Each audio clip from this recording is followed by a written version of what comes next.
थाख्लाय सारनि न'आव आं मैयासो थांनानै खबर लानानै फैदों। गोबाङा गोबां माब्रै जामारखो बोरै गखो गोबां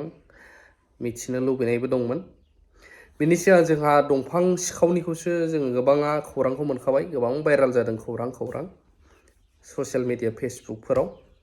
जे NGOनि मानसिफ्रा दंफां हानानै लाबोनाय, जों पाब्लिकबा माबायदि खालामबाय गावनाय मानाय। दा बिनि सायावनो जोंहा EM रन्जित बसुमतारी सारा मा बुंगोन आरो बिथांमोननि पर्टेलफोरा माखासे पर्टेल दङ, मानो खौरांखौ दामाखै, खायफा गोबां सोंलु दैखांदों, एन्सारखौ नोंथांमोनानो होनो रोंगोन। बिनिनो माखासे खौरां मा फोरमायदों रन्जित बसुमतारी सारा खोनासंजोबोबा निसय बुजिगोन। बिनि उनावसो आङो थाख्लाय सारनि बागै जायफ्रा सोंदों, जायफ्रा मिथिनो लुबैनाय बिसोरनि थाखायल' आं लाबोगोन भिडिअखौ। न'खरनि सुथुरा बाहेरनि सुथुरनिख्रुइबो गाज्रिसिन आरो बे न'खरनि सुथुरनि थाखायनो गहपुर सनितपुर बायदियाव गोबां मानसिफ्रा नै दाखालिसिम दुर्गा फुजासिम मालाबाबो जाया होननाय बाथ्राखौ ओंखारदोंमोन। दाबो गब्र'यो बालायाव। दा जोंनि माखासे दैदेनगिरिफ्रा बे गरायफोरबायदि खोब स्पिडआव खारनायनि बाथ्रा बुंगोन, ओमफ्राय गब्र'नानै हारिखौबो नंखाय लामाजों दैदेनलांनो नागिरगोन। बर'नि थामथि एकर्ड 27 जानुवारि 2020नि एकर्डनि गेजेरजों जा थालांनाय दफाफोर, बे दफाफोरखौ आसाम गभर्नमेन्टआ आरो भारत सरकारा जोंनि BTR सरकारजों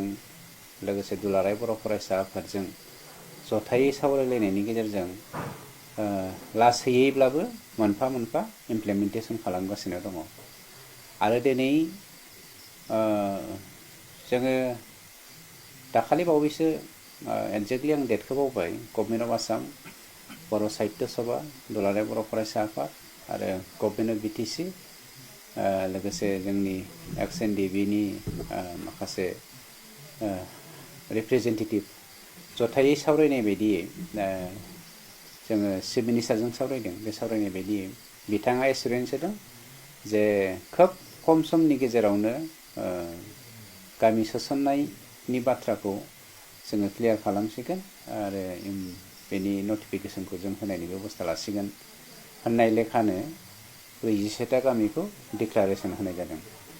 आरो 47टा गामिखौ डिक्लारेसन होदोंब्लाबो जोंनो नटिफिकेसनखौ नांगौ होननानै जोङो सावरायदोंमोन। सावरायनाय लेखा गभर्नरसिम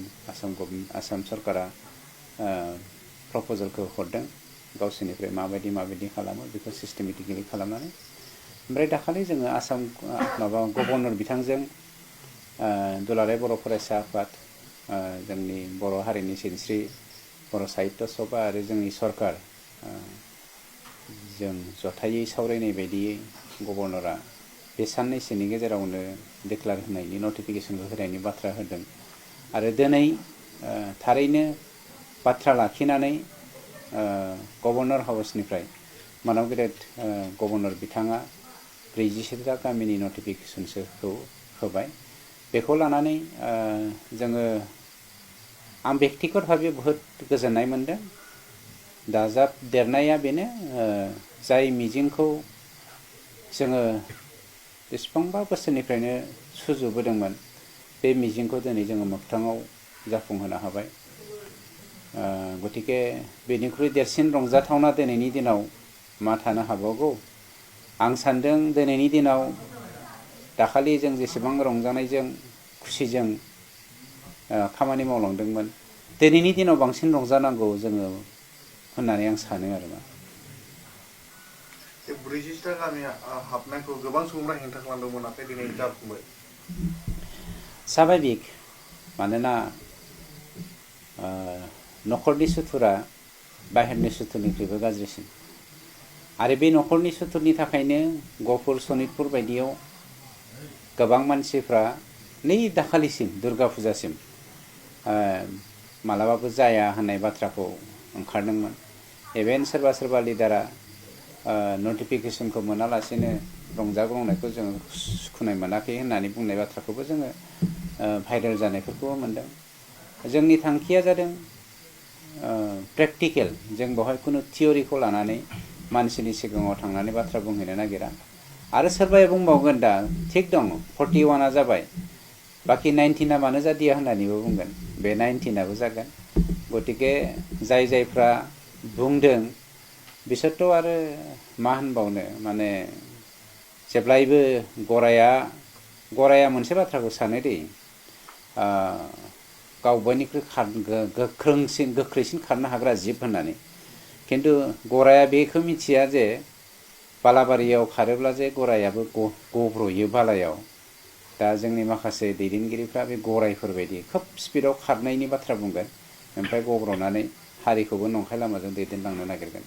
गतिके 19टा गामियाबो गोख्रैनो जागोन प्लास आरो मोनसे बाथ्रा ओंखारबावनो हागौ दिनै गभर्नरा मानो उदालगुरि जिल्लाजों बेखौ सरजाबखो होननानै बेखौबो बुंगोन आं दा दिनै नोंथांमोननि मिडियायाव बुंखाबाय गाबोन बेखौ बुंगोन सोरबाया उदालगुरि जिल्लाजों मानो माबाखौ गुबुन डाइरेक्ट जिल्ला मानो बानायदिया होननानै सिस्टेम होननाय मोनसे बाथ्रा दं गासिबखौबो बाथ्राखौ जों जुदि खुसेंग्रा जावनाय बायदि खदालनि जावनानै जुदि खुसेंग्राखौ मोननो लुबैनाय बायदि जोंनि हारि दानायखौ जों खदाल जावनायजों रुजुजाया गतिके बेफोर जालांजोबगोन जायहा जा बुंनांगौ बुंबाय थाथों बेखौ रायजो राजाफ्रा नांजानो नाङा सनितपुरा दिनै गहपुरसिम 47टा गामिया नटिफिकेसन ओंखारनायनि उनाव बियो बिटिसिनि सिङाव जाबाय दिनै गहपुरसिमा उदालगुरि जिल्लायाव हाबबाय गाबोन बेखौ सिस्टेमेटिकेलि जिल्ला हिसाबै गोदान जिल्ला हिसाबै डिक्लेयार होगोन जों एसेबां धैर्य थाबायब्ला गोदान जिल्लानिसिम नेनो हायिनिथ' बाथ्रा फैनो हाया ओंखायनो सिखावा सिखावफोरनि खामानिखौ मावबाय थानो होबानो जाबाय सादुआ सादुफोरनि खामानिखौ मावबाय थागोन दानिया नोंथांमोना नुबाय सारनि बिबुंथि मोजां बिबुंथि होलांबाय दा थाख्लाय सारनि खोथाया बोरै जानानै दं बिथाङा मानसिया हामख्रंजोबनानै दं ओमफ्राय ससियेल मिडियायाव होथ'नो नागिराखै आरो बिथांनि सायाव गोबाङा सोंलु जादों थाख्लाया मुभियाव बा फिल्म सावथुन मुलुगाव थागोन ना थाला नोंगौ नङा कर्टआसो बिजिरगोन आरो दाय गोनांबा कर्टआ मानसिखौ हगारखाया दा बिनिनो जि जायगायाव दायानो गैखाया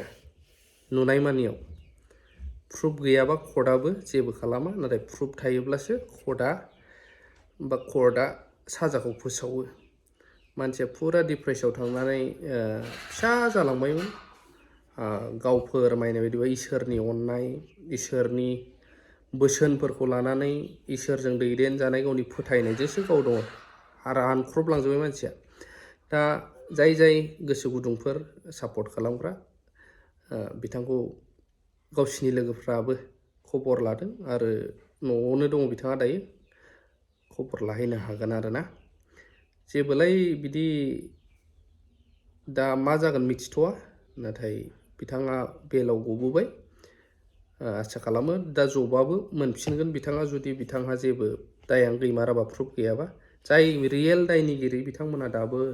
हमजायाखैदां बेफोरबायदि इनफरमेसनखौ मोननो हादों बिथांनिफ्राय नङाबाबो सिगांनिफ्रायनो इनफरमेसन मोनबोखादोंमोन थ' बेबायदि आरोना समजों लोगोसे मिथिलाङो मानसिनि लाइफआव सोर माब्रै मा जायो माला सोरजों फान्दाय जायो हमस्लाबनो हाया